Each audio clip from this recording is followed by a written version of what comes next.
اس لیے ہمیں خاتمہ بالخیر کی دعا ہمیشہ کرنا چاہیے۔ اچھا، کسی کے ذہن میں یہ بات آ سکتی ہے کہ اور دنوں میں تو ہم شب بیداری کر سکتے ہیں، لیکن عید الفطر سے پہلی والی جو رات ہے اور عید الاضحیٰ یعنی بقرہ عید سے پہلی والی جو رات ہے اس میں ہم شب بیداری کیسے کریں؟ کیونکہ اگلے دن یعنی عید کے دن کافی کام ہوتا ہے، اور اگر ہم رات بھر جاگیں گے تو اگلے دن وہ کام ہم برابر سے کر نہیں پائیں گے، تو اس کا حیلہ بھی شریعت میں موجود ہے۔ حدیث نبوی میں ہے کہ جس نے عشاء کی نماز جماعت سے پڑھی تو اسے آدھی رات عبادت کرنے کا ثواب مل جاتا ہے، اور جس نے عشاء کی نماز جماعت سے پڑھنے کے ساتھ ساتھ فجر کی نماز بھی جماعت سے پڑھی اسے پوری رات عبادت کرنے کا ثواب مل جاتا ہے۔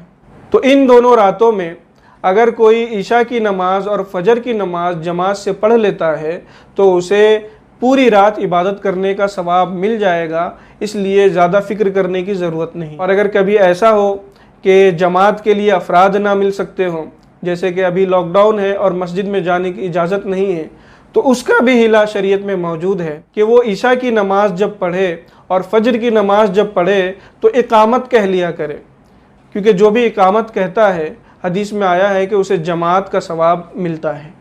ایک دوسری حدیث میں ہے، حضور اکرم صلی اللہ تعالیٰ علیہ وسلم فرماتے ہیں کہ میں اللہ تبارک و تعالیٰ سے امید کرتا ہوں کہ جس نے عرفہ کا روزہ رکھا یعنی 9ویں ذی الحجہ کا جس نے بھی روزہ رکھا، اللہ تبارک و تعالیٰ اس کے 1 سال پہلے کے اور 1 سال بعد کے گناہ معاف کر دیتا ہے۔ اس لیے 9ویں ذی الحجہ کا روزہ بھی رکھنا چاہیے۔ ہاں، جو حجاج ہیں، جو حج کرنے گئے ہیں، وہ یہ روزہ نہ رکھے، ان کے لیے یہ روزہ نہیں ہے۔ ایک دوسری حدیث میں ہے کہ ایک شخص نے عرفہ کے دن یعنی 9ویں ذی الحجہ کے دن عورتوں کی طرف نظر کی تو حضور اکرم صلی اللہ تعالیٰ علیہ وسلم نے فرمایا کہ آج وہ دن ہے کہ جو شخص اپنے کان، اپنے آنکھ اور اپنی زبان پر قابو رکھ لیا، اللہ تبارک و تعالیٰ اس کی مغفرت فرما دے گا۔ تو اس سے بھی ذی الحجہ کے جو ایام ہیں، شروع کے جو 10 ایام ہیں، اس کی فضیلت کا پتہ چلتا ہے۔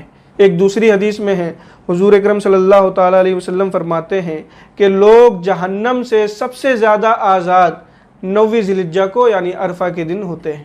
ایک دوسری حدیث میں ہے کہ حضور اکرم صلی اللہ تعالیٰ علیہ وسلم فرماتے ہیں کہ جس نے ذی الحجہ کا چاند دیکھ لیا اور اس کا یہ ارادہ ہے کہ وہ قربانی بھی کرے گا تو وہ نہ اپنے بال کٹوائے اور نہ اپنے ناخن کٹوائے، اور جب قربانی کر لے اس کے بعد وہ بال بھی کٹوا لے اور ناخن بھی کٹوا لے، تو اس پر اسے ثواب زیادہ ملے گا۔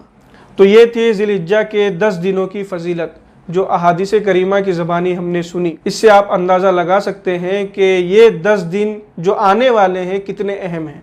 اللہ تبارک و تعالیٰ کو ان دنوں میں جو عبادت کی جاتی ہے سب سے زیادہ پسند ہے۔ ایک چھوٹی سی نیکی بھی اگر کوئی ان دنوں میں کرتا ہے تو اسے سال بھر کا ثواب ملتا ہے۔ اگر کوئی سبحان اللہ کہتا ہے تو سال بھر سبحان اللہ کہنے کا ثواب ملتا ہے۔ اور عام دنوں میں اگر کوئی شخص اپنے ماں باپ کا چہرہ پیار سے دیکھتا ہے تو اسے ایک مقبول حج کا ثواب ملتا ہے۔ اور اگر ان 10 ذی الحجہ میں سے ہر دن کوئی اپنے ماں باپ کا چہرہ پیار سے دیکھے گا تو ہر دن کے بدلے 1 سال تک مقبول حج کرنے کا ثواب ملے گا۔ عربی سال کے اعتبار سے 1 سال کے اندر 350 سے 355 دن ہوتے ہیں، تو ان 10 دنوں میں سے ہر دن اگر کوئی اپنے ماں باپ کا چہرہ دیکھتا ہے تو 350 سے لے کر 355 دن تک مقبول حج کرنے کا ثواب پائے گا۔ اس سے بھی ان 10 دنوں کی اہمیت کا پتہ چلتا ہے۔ اگر ان 10 راتوں میں سے کسی ایک رات میں بھی کوئی عبادت کرتا ہے تو ایک رات کے بدلے شب قدر میں عبادت کرنے کا ثواب ملے گا۔ اور شب قدر کے بارے میں قرآن کریم میں آیا ہے کہ جو شب قدر میں عبادت کرتا ہے اس کی عبادت 1000 مہینے سے افضل ہے۔ تو جو ان 10 دنوں کی راتوں میں عبادت کرے گا وہ 1000 مہینے سے زیادہ عبادت کرنے کا ثواب اسے ہر رات ملے گا۔ اس لیے ہم سب کو چاہیے کہ ذی الحجہ کے ان 10 دنوں میں عبادت کرنے کا خوب اہتمام کریں۔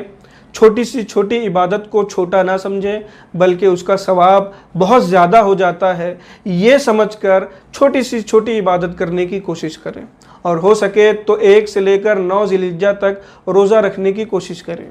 اور اگر کوئی 9 دن روزہ نہیں رکھ سکتا ہے تو 1 دن 2 دن 3 دن جتنا دن بھی اس سے ہو سکے وہ روزہ بھی رکھیں۔ السلام علیکم ورحمۃ اللہ تعالی وبرکاتہ۔